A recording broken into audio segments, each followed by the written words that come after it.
Selamat siang Bapak Yudis Tampan. Assalamualaikum. Waalaikumsalam. Oke, assalamualaikum. Hari ini kita alhamdulillah bisa berkesempatan untuk review unit Wuling Cortez tahun 2022, tipe tertinggi ya, yang eksklusif. Jadi ini ya bentuknya, tampilannya ada aksen chrome di depan, logonya juga yang terbaru itu udah chrome. Cara itu biasa aja ya, velgnya udah dicat hitam ya, aslinya nggak begitu, artinya aslinya two tone. Kita ke belakang, bagian belakangnya kayak gini, bulat gitu aja. Ini ada apa, lampu sen ya, seolah-olah ada, ini juga nyala tapi enggak, ini nggak nyala deh, yang nyala cuma ini doang. Pas ketika lampu sennya nyala ya, ini aja.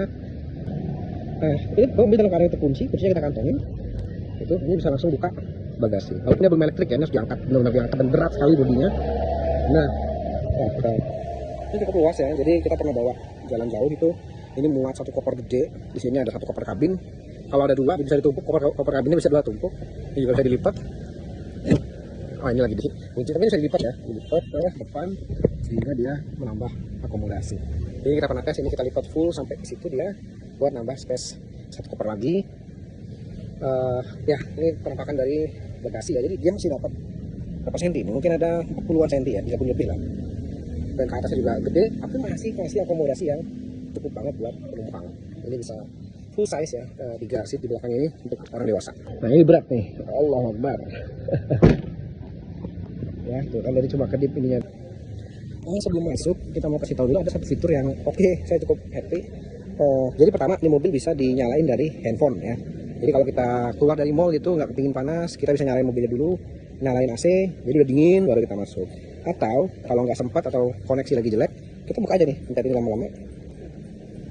Kita kabelnya kebuka, semua 4 kaca kebuka, dia ngeluarin panas dulu gitu. Kita tunggu supaya panasnya keluar. Bisa lagi parkir di cuaca panas, nanti tutupnya lagi, bentar ini lama-lama.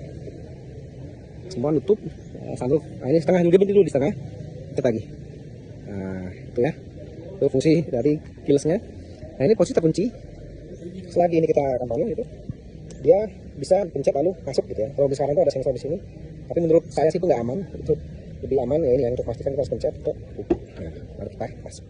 Sedang berada di dalam unit Wuling Cortez. Mobil ini sekarang itu belum ada perubahan ya, belum ada facelift lagi. 2024 harganya itu di angka 330-an. 2022 itu mungkin dia masih di 290-an something ya. Tapi lihat dong, mobil 300 juta mana yang memberikan akomodasi senyaman ini gitu.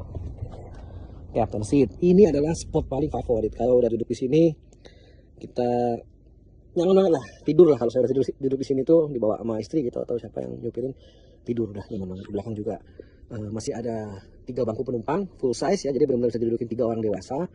Legroom dan headroomnya bagus banget. Ini cukup tinggi ya, jadi kalau anak kecil tuh, anak saya yang pertama umur 10 tahun tuh nyaris sampai bisa berdiri tuh di sini. Itu joknya juga kulit dengan aksen merah, jahit-jahitan yang asli ya. Tapi ini kayaknya kulit sintetis guys. Oh ya, kita bahasin dulu ya. Ini ada mejanya, ini dipencet tuh. Kayak di pesawat guys, tuh. Dan nggak malu-maluin, nggak oglek gitu. Ini bahannya, dan ini soft touch, masya Allah. Soft touch, beneran bisa dipakai buat kerja laptop atau makan, gitu ya. Bawahnya itu kayak di pesawat tuh. Tuh. Jadi unik.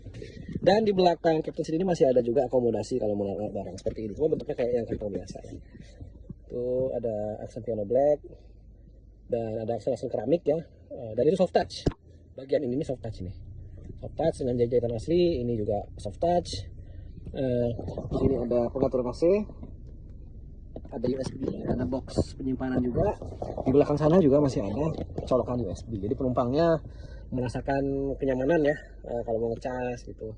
Bisa ngatur AC juga, walaupun AC-nya nembak kepala tuh di atas. Nah itu dari sisi kenyamanan penumpang. Balik lagi di depan. Nah kita serap dulu. Lihatnya ya. Nah ini tuh gimana ya, kesan mewah kalau saya bilang ya, kesan mewah untuk mobil di harga segini ya. Kita mulai dari mana ya, dari material dulu deh. Ini soft touch guys, masya Allah ya, jahit-jahitannya detail sekali tuh, jahitan asli, nggak seperti mobil Jepang sebelah ya. Bentuknya sih kayak gini biasanya, tapi diketok plastik, bunyinya malu-maluin. Dan dia nggak soft touch, dan bukan jahitan asli ya. Ini juga soft touch, materialnya gini sama kayak di jok ya, jahitan asli. Ini plastik depannya, tapi gimana? Ini soft touch guys. Part kedua, sebelumnya kami menjelaskan tentang material. Materialnya ini sama kayak di jok, ya, jadi itu asli. Ini plastik depannya. Tapi gimana ya? Material plastiknya itu nggak malu-maluin gitu, steady. Diketok nih, ini plastik ini. Ya, dengar bunyinya ya. Steady gitu, kayak padat. Ini juga plastik nih, aksen keramiknya ini plastik. Tapi steady dia. Tuh. Steady, nggak goyang-goyang, nggak ada detail, bagus lah detailnya tuh. Padat. Nah, di atasnya ini soft touch semua ya. Soft touch full sampai depan sampai ujung sana. Jadi mobil harga segini seharusnya atau pada umumnya tuh belum, atau mungkin sebenarnya sudah ya, cuman mobil-mobil yang sudah ada di Indonesia yang mesti luaran selain mobil Cina itu kebanyakan ngambil untung, atau si mobil-mobil Cina seperti Wuling ini yang masih bakar duit, nggak tahu juga, tapi kesan mewah itu sih, jadi nyaman gitu, mata kita tuh nggak bosen. Terus ini ya, ini kayaknya dia ngambil inspirasi dari BMW. Saya nggak hafal BMW seri apa, tapi ada yang style bentuknya begini ya, mulai dari bentuknya ada data bawah, kemudian ada kayak gini, terus ada lubang di sini, terus ada apa namanya ini, chrome atau apa ini, itu seperti mobil BMW, dan ini kayaknya kulit asli. Kalau dicium di indus tuh asli, untuk yang di setir ya, kalau yang ini saya yakin sintetis ini, tapi masih oke juga, karena kalau ketumpahan air ya kita nggak repot daripada bahan pabrik gitu.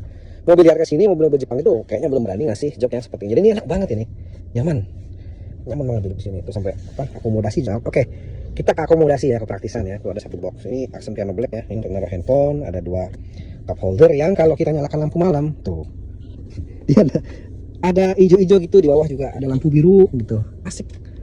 Ini kepraktisannya, ada box saya biasa buat naruh kabel atau kunci. Dia juga ada 2 USB, berapa di ampernya, 5 volt 2 ampere ya, standar buat ngecas handphone lah. Ada kabel aux juga, ini ada 12 volt buat ngecas juga bisa, atau buat nyolokin vacuum cleaner buat bersihin mobil bisa. Di bawah situ juga ada kalau nggak salah USB sama apa namanya ini. Nah, ini tutup aksen piano black.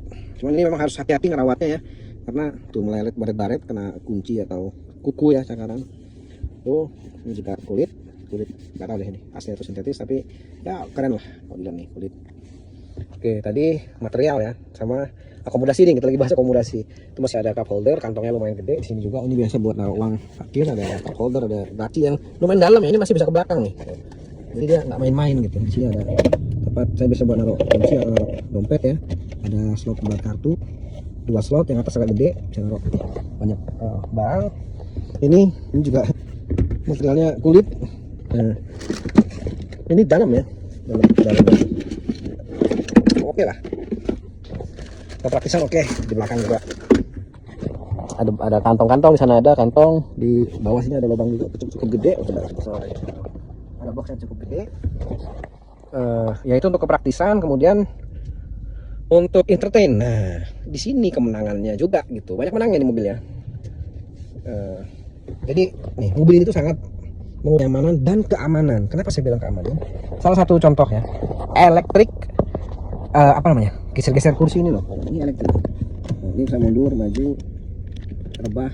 Jadi ya bisa diatur menggunakan tangan. Jadi kalau kita lagi harus fokus nyetir atau di tol gitu, kita nggak nyaman, pengen agak rebah atau itu, nah ini saya pencet tuh, turun ya, kaki saya kelihatan turun ya. Nah, tangan kanan kita bisa naik turunin atau ngatur rebah atau berdirinya, tapi tangan kiri kita masih full dalam kemudi gitu. Artinya dia nyaman tapi juga menjaga keamanan gitu.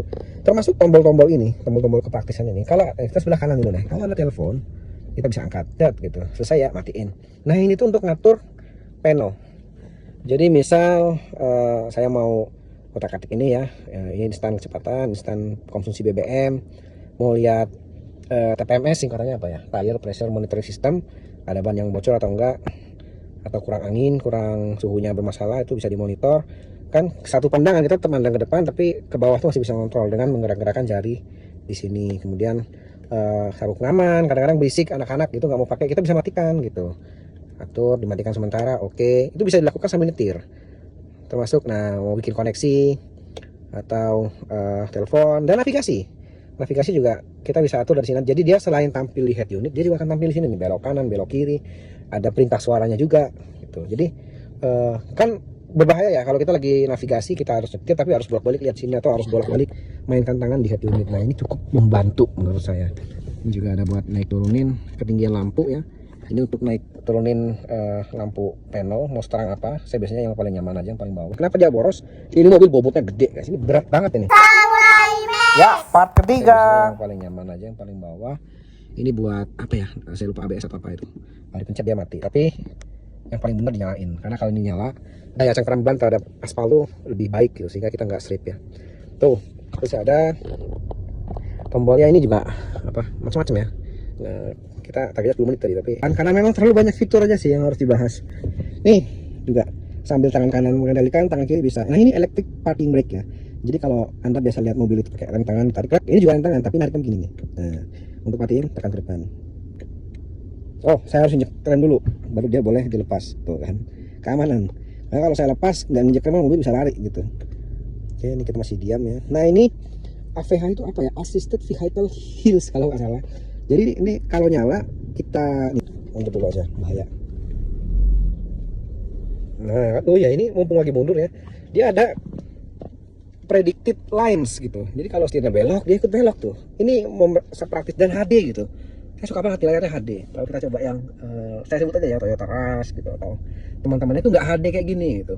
Bagus. Oke, kita lagi bahas assisted hills vehicle ya. Nah, oke.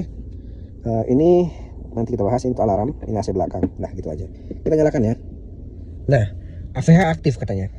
AVH aktif, kalau saya masukkan ke D ya. Harusnya ketika saya lepas rem, mobil jalan. Ini nggak jalan. Ini nggak jalan karena dia dalam kondisi assisted vehicle hill ya, maksudnya hill stop ya. Nah, nanti kalau kita injak gas sedikit, nah dia lepas. Oke. Nah, AVH aktif lagi nih. Saya lepas rem, nggak jalan dia. Gitu. Jadi ini membuat Anda nyaman gitu. Kaki itu nggak harus selalu nginjek rem gitu. Kalau kita lagi naik di tanjakan, macet ya, kita nggak capek karena kaki harus menekan rem terus-terusan. Kepraktisan lain misalnya, halo Wuling, Halo. aktifkan mode sejuk. Oke, atur ke mode hujan. Waduh, kita minta mode sejuk, dia kasih mode hujan. Aktifkan mode segar. Oke, mengganggu keterang. Tuh, nggak nurut. Jadi dia defogar langsung nyala, suhu AC dari luar masuk. Dan ini AC dingin ya, suhu 23 atau dinginnya cuma 1 gitu. Saya biasa pakai suhu 23 24 dan kecepatan 1 gitu. Kalau dikencangin ya berisik ya. Tuh, kedinginan. Bekuan lah. Kita sadar. Dan ini bisa diperintahkan lewat Win ya. Halo Wuling, Halo. naikkan kecepatan AC. Oke, Tuh, menaikkan naik 25, kecepatan suhu naik 25, kecepatannya naik 2 ya. Halo Wuling, Halo. saya kepanasan. Oke, menurunkan Turun suhu baru saja, derajat. Ya itu sekelumit ya, masih banyak perintah-perintah lain yang saya juga masih pelajarin gitu. Halo Wuling, Halo. nyalakan radio. Oke, nyalakan radio. Halo Wuling, matikan volume. Ya. Jadi ya alhamdulillah ya, mobil ini saya bilang sih asik sih. Tapi kalau ditanya apa yang saya tidak suka dari mobil ini, ada 2 sih. Yang pertama, dia itu boros. Nah, ya 7,7 km per liter. Ini kan saya banyak berhenti ya, banyak berhenti sambil ngomong kayak gini. Atau paling hebat saya dapat 19 lah di Bogor ini. 19, 18 itu udah hebat banget gitu. Kalau keluar kota, prestasi saya cuma 1 liter 15 km lah, udah paling hebat itu. Kenapa dia boros? Ini mobil bobotnya gede guys. Ini berat banget ini. Ini mak jeblok ini pintunya, ini gas berat ini. Dengan material seberat ini, kalau masalah dia 100 lebih kilo lebih berat daripada apa ya lawannya ya, Toyota Rush gitu. Berat materialnya. Jadi memang mesin 1500 cc untuk ngangkat mobil seberat ini, walaupun dari batu pakai turbo ya, itu memang ketika kita ngegas itu ya dia butuh energi yang lebih gitu. Jadi minumnya juga banyak. Oke. Nah, sandoknya asik guys. Cuma ini modelnya harus dibuka tutup sendiri kalau ini ya. Kalau buka bisa otomatis, untuk harus tutup sendiri. Kecuali kalau kayak Almas itu bisa nutup otomatis sampai kayak ini ya. Oke, kita buka aja biar terang. Hal kedua yang saya tidak sukai ya, wiper itu kalau saya mau cuci ya, ini saya pencet, dia tuh ngelap dulu baru airnya keluar guys. Tuh, saya ulangin ya. Tuh, dia muter dulu baru airnya keluar. Apa dampaknya? Dampaknya kaca jadi lecet gitu. Kaca belakang jadi lecet karena ketika kotor harusnya air dulu yang keluar baru dia nge-wipe. Ini enggak, wipernya dulu ngek gitu, dia ngelap debu baru airnya keluar. Itu saya kurang suka. Selebihnya apa ya? Susah sekali menemukan celah untuk nggak suka sama mobil ini. Saya belum mungkin karena baru ya, lagi senang-senangnya ya. Nanti mungkin selang 1 tahun gitu saya baru bisa cerita. Jadi akhir kata mobil ini sangat value for money ya. Jadi Anda keluarkan uang kecil-kecilnya, Anda dapat kepuasan yang seperti ini gitu. Performa juga nggak malu-malu. Ini udah turbo ya, kalau udah di atas 2500 atau 2000 rpm itu udah turbonya gas gitu. Jadi kalau gasnya agak ditekan dalam enggak. Udah 15 menit ya. Sekian dulu dari Samurai Max. Sampai jumpa di video selanjutnya. Ciao.